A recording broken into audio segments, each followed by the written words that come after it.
Hi, everyone. Welcome to today's Lean Publishing Tip of the Day live stream. Today, we're going to be talking about uh, the Leanpub library. In many ways, you can see the Leanpub library is the kind of heart of Leanpub, especially from a reader's perspective. If you're a Leanpub author, I definitely recommend you familiarize yourself with the Leanpub library, buy a couple of free books or sort of paid books if you can.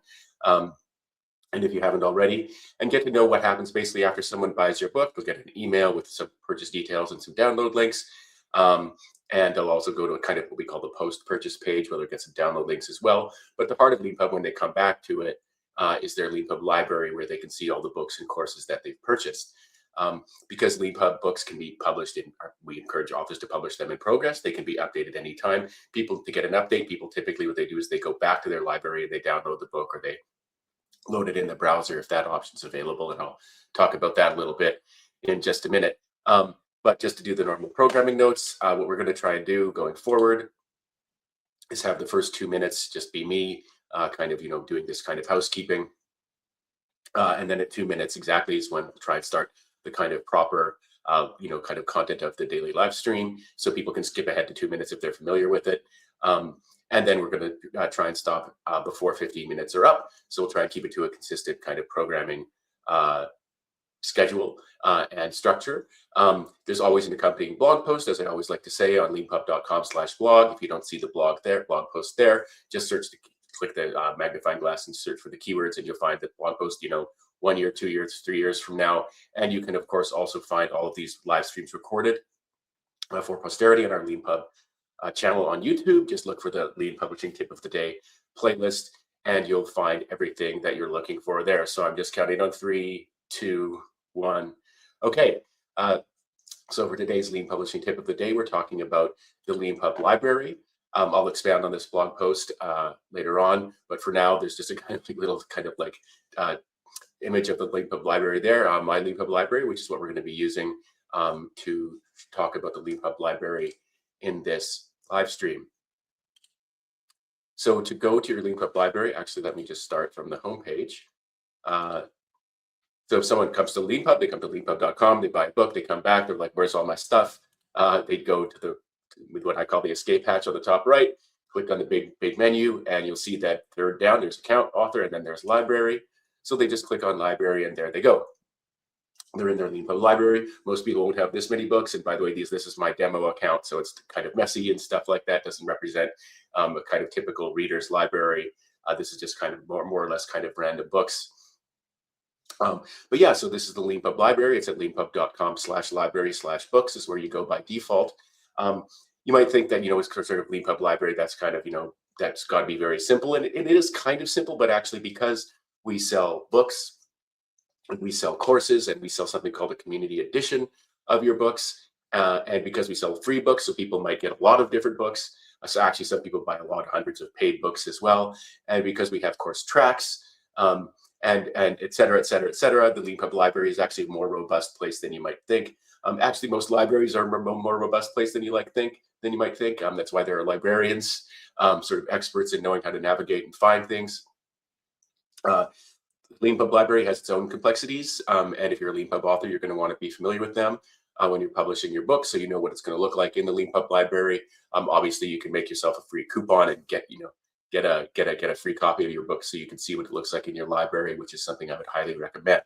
So by default, when people go to their Leanpub library, they go to the books section. Here they will see all of their books, the book covers. The library is paginated. So if you scroll to the bottom, you can see I can go to page 2, 3, 4, all the way in my account to 9. And then, I can paginate next from 1 to 2 to 3, et cetera, and go previous. Probably most of us are familiar with that way of navigating around a website. You can switch between this kind of gallery mode and list mode. I am personally very much a list mode person. I love being able to see as many things as I can. Seeing a big cover kind of doesn't really matter to me as much as it does to other people. But, I know that Apple Music and all kinds of things, they love to show the album covers. So a lot of people prefer this kind of grid view. One thing that's great about this mode is you can also download the PDF and EPUB if they're available, or you can see the formats. What happens when you click on a book As when you get to see the kind of real magic. Let's click on Nigel's Docker deep dive book here. So you get this big kind of modal pop-up type thing. Still shows you the cover, shows you the title, shows you the subtitle, shows you the author's name with a link to their profile page, so you can check them out, which is great. If you're a Leanpub author, you definitely want to work on your profile page to make it as kind of professional and maybe fun as possible. Have a good image of yourself, have a good description of yourself. You can actually add a video about yourself there on your Leanpub profile page, etc. So build out your author profile is a really good idea. So this book is available in PDF and EPUB and formats, and can also be sent to Kindle. The formats thing is a little bit complicated. If you write a book on Leanpub in plain text, then what's going to happen is your book is going to be able to PDF, EPUB, and read online. And so that's very cool. If your book is in upload writing mode, it'll be available in PDF and or EPUB, whatever you decide to upload. But people will see the download options here and access options here. Other email settings, so you can, as I mentioned before, you can publish, and Leanpub books can be published in new versions all the time. That could be as simple as fixing a typo or adding a new chapter. Typically, I mean, well, definitely if you've just fixed a typo, you might be doing this hundreds of times between real versions. So you wouldn't notify anybody of an update. But whenever you go to the publish page to publish a new version, you'll see the release notes feature. This allows you to send a message to people who are, signed up to receive messages. So when that message is sent, that's kind of like announcing this is a real new version. This isn't just a typo. I've added some significant new content. And so people can see their email settings here. Basically, do they want to get an email when you do that, when you publish a new version of your book with release notes? They can also, this is a very cool thing actually, they can also share their email address with you if they want, which is very cool. When they do this, you're allowed to contact them directly.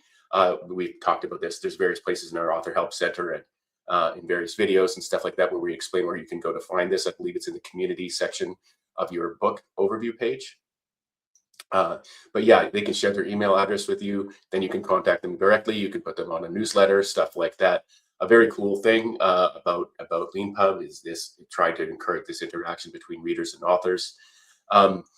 Another thing you can do is they can write from here. They can email themselves a receipt. Believe it or not, there are people who need to do this more than once. They might forget. They might lose it in, like, of course, when they buy a book, they get an email with a purchase receipt, but they might forget. They might need to get a custom one, adding their company information, stuff like that. So that feature's right there when they select the book in the library. They can also request a refund. I've talked about that in different videos and stuff like that. That's within 60 days of any purchase. Our refund rate is quite low. That's partly because we offer all of these kind of connections between readers and authors, including letting people choose what they want to pay. But if their book has been purchased within the last 60 days and they select it here, they can request a refund if they want to. And then we have the archive feature. So the archive feature is there because someone might have, if they're like me in my demo account here, they might have, hundreds of books. And when they're, kind of done with a book, let's pick a chapter from my my old doctoral thesis here.